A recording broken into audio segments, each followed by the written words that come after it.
Hey, true crime fans, ever wondered how forensic science could prove someone's innocence? Today I'm diving into a fascinating case that might just change your view on eyewitness testimonies forever. Meet Charles Don Flores. He's been on death row in Texas for 25 years, convicted of a murder back in 1999. But hold on. Things are not as clear-cut as they seem. Enter John Wickstead, a psychologist from the University of California, San Diego. Wickstead argues that Flores might actually be innocent, thanks to the latest memory science. So what happened? The murder took place during a botched attempt to locate drug money.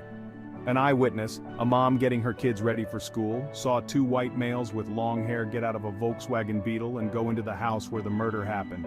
Police quickly nabbed the car owner, a long-haired white guy. Sounds like an open and shut case, right?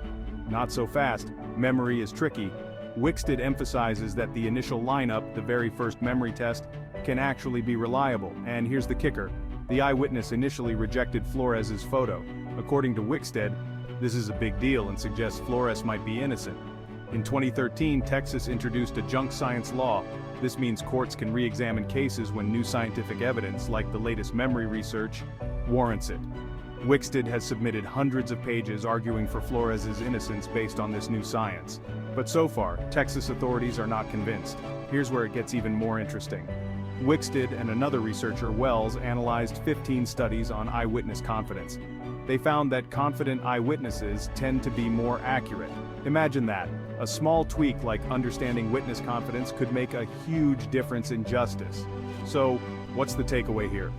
Forensic science is constantly evolving, and sometimes what we think we know turns out to be wrong. Charles Don Flores's case might still be up for debate, but it highlights the importance of questioning and re-examining the evidence. Stay curious, stay skeptical, and always dig deeper. Until next time, keep exploring the mysteries of true crime. Don't forget to like, subscribe, and hit that notification bell for more intriguing stories. Thanks for watching.